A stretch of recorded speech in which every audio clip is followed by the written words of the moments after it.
Hey guys, I said I would do another video if it snowed, and it wasn't even actually supposed to snow today. We were supposed to get like a quarter of an inch tomorrow, and instead we're getting quite a snowfall tonight, and it looks like it's going to be even more tomorrow. But it's perfect timing because I just completed a project that I love. So I'll tell you the story, and you can already see some of it. I've always wanted to put lights on these two trees right outside my house, because I wanted to have some lights hanging over in the street so you drive through it and it feels like driving through, Winter Wonderland, or what do they call that? What do people always say my house looks like? Now I'm blanking on it because it's late and I'm tired, but you get the idea. Christmas Village or whatever. And so what I want to do is just something like this, because in my parents' house when I was a kid, all we had were maple trees. Interestingly, now both the maple trees are gone and there's a pine tree.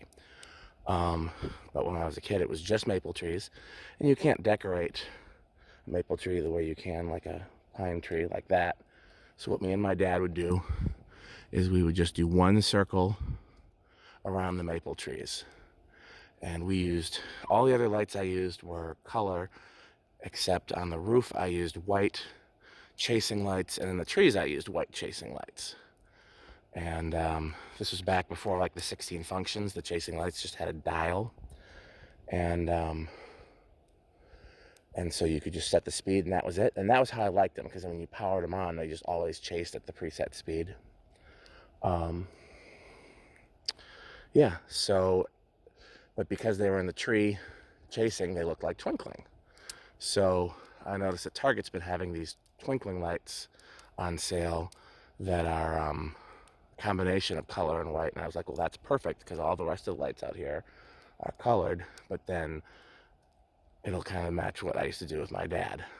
So I always wanted to put lights in these trees, but I could never figure out how to get power to them because there's sidewalks in the way, and you can't just run a cord over a sidewalk. People would complain. City would probably complain. So I was driving through another neighborhood, and I saw that they'd built some arches like this. I'd seen these in like driveways, but my driveway is too wide, plus I share it with my neighbor, so there's no practical way to do driveway arches. I'd never thought of doing sidewalk arches.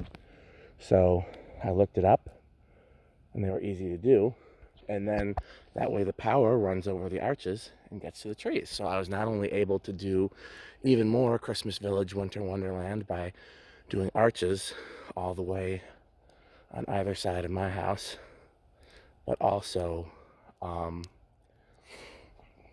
the trees. So I'm really excited about this. So I started with this tree and these arches just to see if it would work, and it did. By the way, Rick was a big help with the trees. And then I went all the way down here because, I always do these neighbors' houses too. And yeah, and then as I was finishing it up today, the neighbor on this side was like, well, I thought you were going to do the whole block. And I said, I can. And so, because I've never shown her house before, because I don't normally do any decorating there. Well, actually, I gave her those flame bulbs. And the reason I did it is because she used to have really bright lights there. And then I would hate when I would come home and I would try to look at the Christmas lights, but there'd be really bright lights there that kind of took away from the Christmas magic. So rather than complain about her lights, I gave her the flame bulbs as a Christmas gift one year, and she's used them ever since, which makes me really happy, because I think they look really great in those carriage lights. And yeah, so she saw me working on these today, and asked if I could do her yard too. And of course, I'm not going to say no. I'd go all the way down the block if I could. So we can walk through the arches. Now what I did starting here, because her lights are not multicolor, they're just white and red. So I did multicolor up to there, and then the rest is the mix of color and white twinkling. And now that I see this, I wish I'd done all the arches this way, because it looks so much more magical with the twinkling. But yeah, now I wish I'd done them all that way. I originally was thinking about doing my neighbor's tree too down there at the other end of the arches, but Rick and I decided that was just too much. Plus, we couldn't figure out how to get power to it. And almost everything except these is running off my power because I don't want the neighbors to be able to shut it off. I want to be able to see it all the time, so I just run everything off my power. I think we got 4 circuits total. Let's go down here and take a look. Sodium streetlights on this block, by the way, but if you go a block that way, they're mercury vapor. Okay, so let's start. Well, they got some stuff on their back patio, though. That's pretty cool. That's actually the, that neighbor is the guy that helps me do the roof every year. So let's walk through the winter wonderland.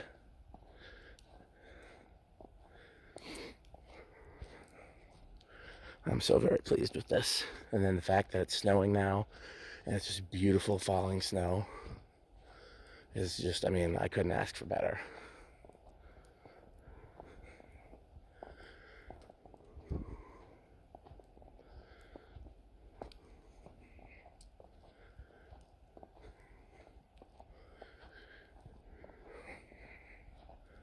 I thought about decorating the mailbox too.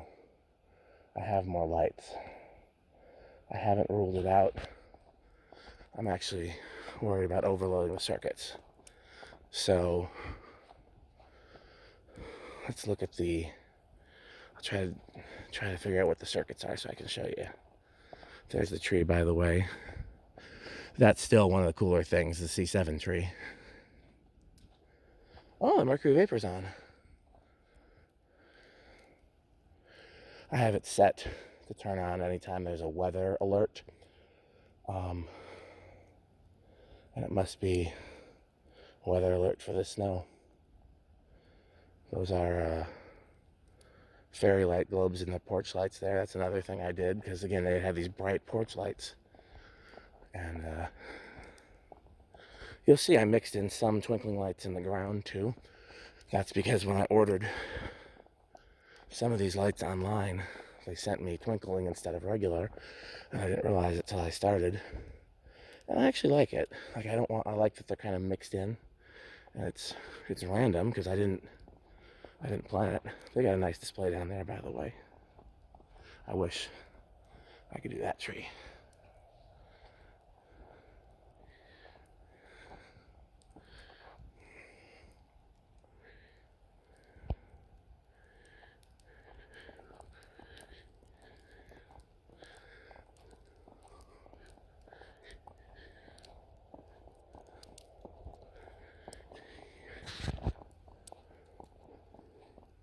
Oh yeah, you can see the back.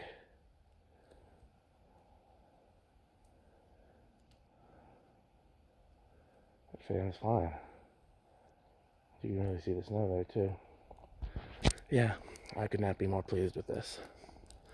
So nothing's different inside since the full tour. I'm not going to do another tour inside unless something changes. But man, is this great. It's only 2 weeks to Christmas. I'm thinking about volunteering in my neighborhood group.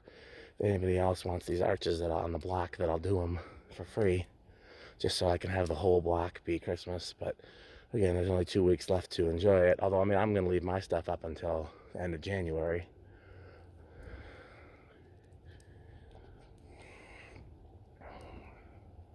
But still, it doesn't have the same magic on December 26th.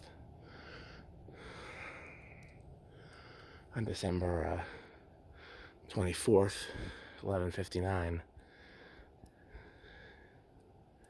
This is how Santa knows which houses to find, I think. You know, he knows he's got to come here. There's a young girl that lives in that house. That's actually how I started doing these here, because the neighbors who live on the other side. So these buildings are like, they're separate addresses. Like, they're not, it's not like a duplex where there's an A and a B, or apartment 1 and apartment 2. It's separate properties, and there's a property line down the middle, but they share a wall, so it looks like one building, and they share a driveway. So the guy who lives there, who's another kind of like semi-famous musician who tours with the band, nice guy, he wanted to do something really nice for the kid that lives in here. So he's like, well, can we decorate our yard too? I want to do something for Camille. Camille is the kid's name. And I said, say less.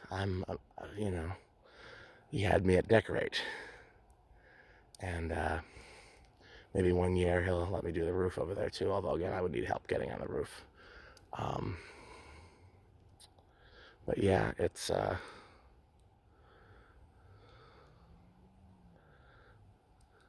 so I've also thought, I kind of want the spiral trees to be just in my yard. Like, that's my thing. Over there, I was thinking about doing some, like, presents that light up, maybe. One year I might do that. We'll see. Camille's mom already sent me a picture of her skipping through the lights. So, you know, I consider that a success. The window candles look really nice. This has been a longer video than I intended, but that's just because I'm really enjoying being out here and, you know, being in the Christmas wonderland.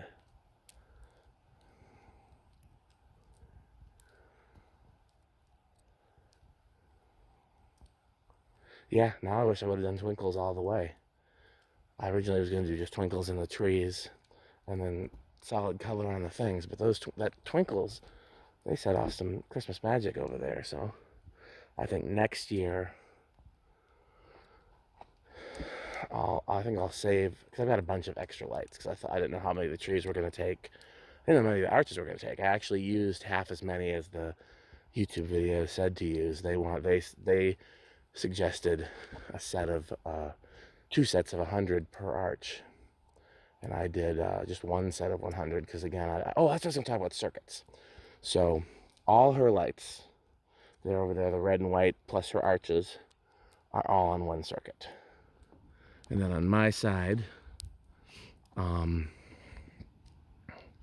so there's 2 circuits just for my property. One is the yards. No, technically there's 3 circuits. Well, there's 2 circuits, but one of them is split into 2 timers or 2 dusk to dawn sensors because it was too much for one.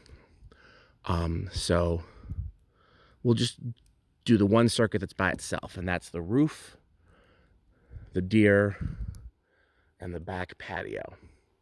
That's and the C7 tree. That's all in 1 circuit together. There's a dusk to dawn sensor timer thing that's right on the back of my deck, right by that fan on this side, and there's a cord that runs there from the C7 tree and the deer, and then all the lights on the deck plug into that, and then the roof, the cord that's on the roof, which actually starts at that chimney, runs down the roof in the back and plugs in there. So that's 1 circuit, and that's on a dedicated 15 amp circuit. So I think there might be a couple other things in the house on that circuit. This house is wired it was wired by a crazy person. I'm not, like, exaggerating. That's literally what they told me. And the same person built both of these, and that same person also built, I think maybe that one there too. And then they hired the same person to wire both of them. And yeah, and so the person that built it, their daughter was like, yeah, my dad hired this crazy people to wire his stuff. And so it's really nonsensy circuits. But anyhow, so there's a 15 amp circuit that has that.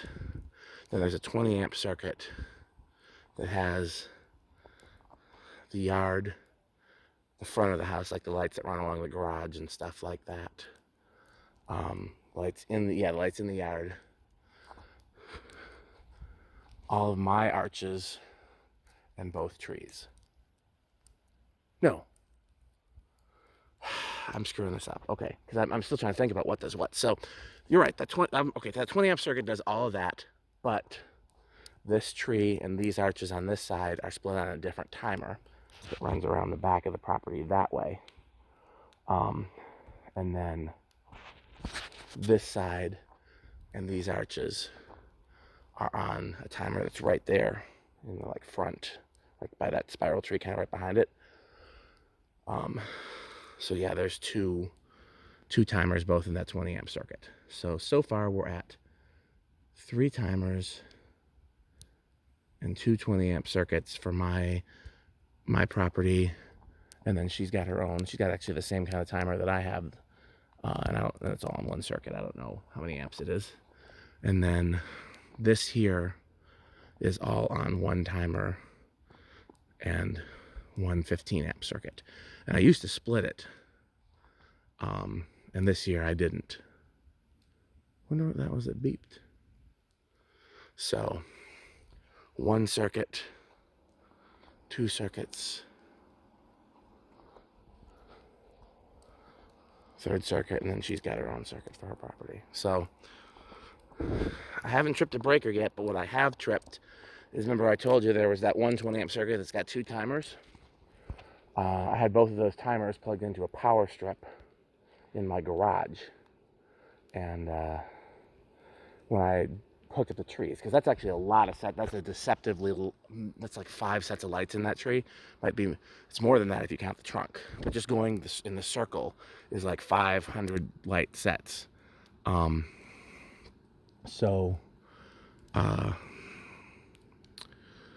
when I plugged in the tree, it might have been that tree, because that one's actually a little bigger.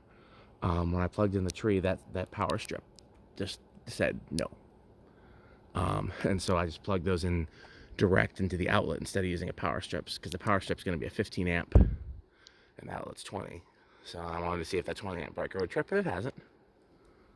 So miraculously, because I'm not using a lot of extension cords, there's an extension cord that goes to each timer, and then after that it's all daisy chaining lights. Like there's a timer there, and then the lights daisy chain that go across the front, the lights daisy chain that go around the perimeter, and then the trees all plug into that perimeter. And then there's an extension cord that goes over the arch to that tree, and then all this and all the arches are daisy chained. So there's a lot of sets of lights plugged into each other. And I'm pretty surprised I haven't blown a fuse that's in like the light cord fuse. Haven't blown one this year. Yeah, all this is the same thing. Everything's daisy chained. Because again, I find that to be the easiest way to do it. I used to use extension cords, and I'm like, wait a second. Lights are just a prettier extension cord. And that's kind of why there's like lights in the ground, because now you've got like, imagine if there weren't lights between the arches, it was just extension cords. This is prettier. So, okay, well this was supposed to be like a 3-minute video just showing you the things. But that C7 tree is great. Rick was here earlier today, and he said that was his favorite, and it's up there for me. The arches are much higher than I thought they would be. They're up there. I mean, for me, it's like a tie between everything and everything. The trees are really nice, but honestly, I think I like the arches as much as the trees, and I didn't expect to. And then there's the C7 tree, and then the roof has just always been, especially like the first year that I did that top edge. I don't know if you can see it. Yeah, you can kind of see it up there. Like that top edge, that's the thing that makes it magic. So, okay. I just got home from work and finished the arches for that neighbor. And it's late, and I'm tired, and I've worked several days straight. Tomorrow's my first day off since... did I work Monday? I think I did. I feel like I did. So, I'm going to rest. I don't know when this video is going to go live. Probably on Christmas. I've got a schedule for videos based on when I film them, but I think I'm going to let the Christmas videos skip the line and post them maybe like Christmas Eve and Christmas Day. So, hope you've enjoyed the Christmas miracle that is the gingerbread house, Christmas village, winter wonderland, 4 houses in a row, including mine. Yeah, that's I'm pretty happy with it. So Thanks for watching. Oh, by the way, so it took two things to get those lights in the tree. One was we used the little giant that goes up like 26 feet, I think. But then I bought a painter's pole. The way my dad used to do it is he had a tree trimmer, and then we would just tack the lights to the end of the tree trimmer. And tree trimmer was like a 12-foot pole or something. I didn't have a tree trimmer. I bought a painter's pole. I put a hanger on the end of it. And so it's essentially fan stick. So these lights are, in fact, quite literally brought to you by Fan Stick. So, buy Fan Stick. And this would also be Light Stick, of course. So, buy Light Stick. Thanks for watching.